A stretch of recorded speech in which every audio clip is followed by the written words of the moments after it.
This is the age of the multi-dimensional self.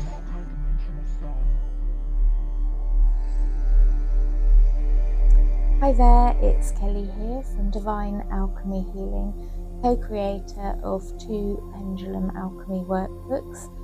And today I thought I'd give you a little video about whether it's safe to use a pendulum with letters boards or letters charts. And there's no straightforward answer to that. So it really entirely depends on how you're working, whether you're working with your guides, whether you're working with, say, what I call global guides, which is ascended masters, archangels, galactics, and things like that, or whether you are just using it purely as an Ouija board. So if you're working with your guides, or the ascended masters, or even a loved one who's passed over, I would recommend that before you pick up your pendulum to do some work, you just take a few moments to make sure you're grounded, to make sure you're hydrated, maybe take some nice breaths in and out, come into a balanced state. You don't want to be doing this work if you're in grief or if you're in fear. You want to be feeling balanced and connected, and coming in from what I would call a high vibrational place. So by taking some time to meditate, and maybe just meditate on a feeling of peace or love or something that's high frequency before you start, and it only needs to take a couple of minutes just to allow yourself to be in a good energy space.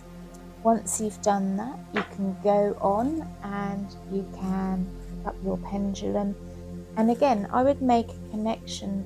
Let's take the example of you're working with a loved one, and just hold your pendulum and make that connection first through your mind.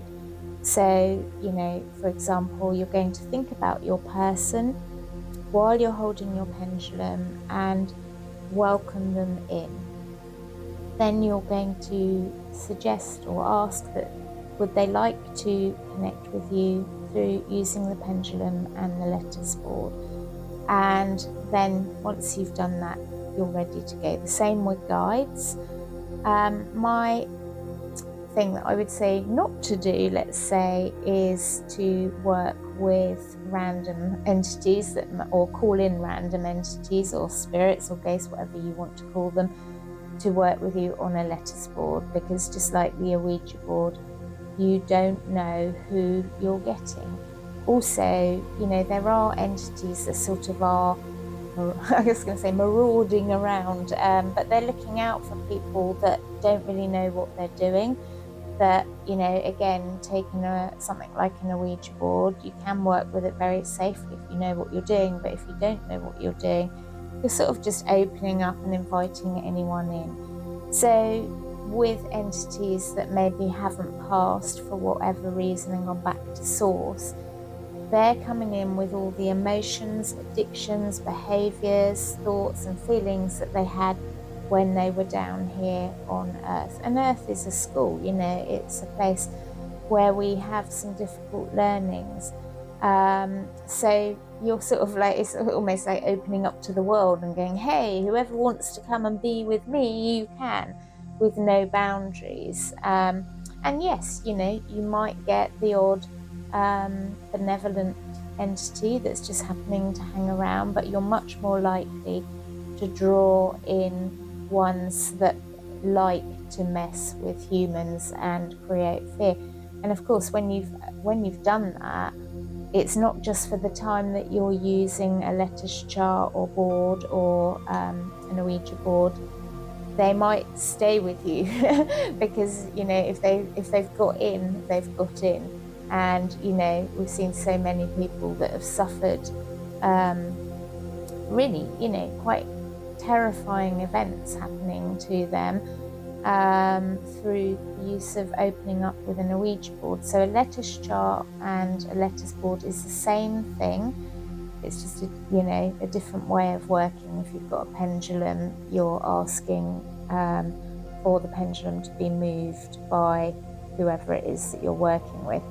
I don't use them. I've probably used a letters chart twice, and that was only because I was slightly doubting my own connection with a loved one who passed over, and I thought it might be an easy way to work. Actually, it's painfully slow, and so it's much easier to just make a direct connection with them, ask them some questions, sit quietly in meditation and receive the answers. And remember, they don't always come in immediately. They might come through the day when you're doing something mundane like hoovering or something like that. So my advice is don't use a Ouija boards, full stop, is my advice. I've been an entity clearer for 30 years now, and I've worked with people who have had really traumatic events happen after using an Ouija board. So, for me, pendulums in themselves are very safe to use if you're boundaried, if you know what you're doing, and connecting to, a great way of using a letters board, I would suggest, is connecting to your own higher self. Again, take a moment to do that before you start the work, and then you can ask your higher self questions and get answers. Personally, I think it's better to just develop your own intuition, and using a pendulum with charts or for yes/no questions will start to develop your intuition anyway. So that's my advice on letters charts and Ouija boards and all of that sort of thing. I hope that helps, and yes, I'm wishing you a wonderful, peaceful day.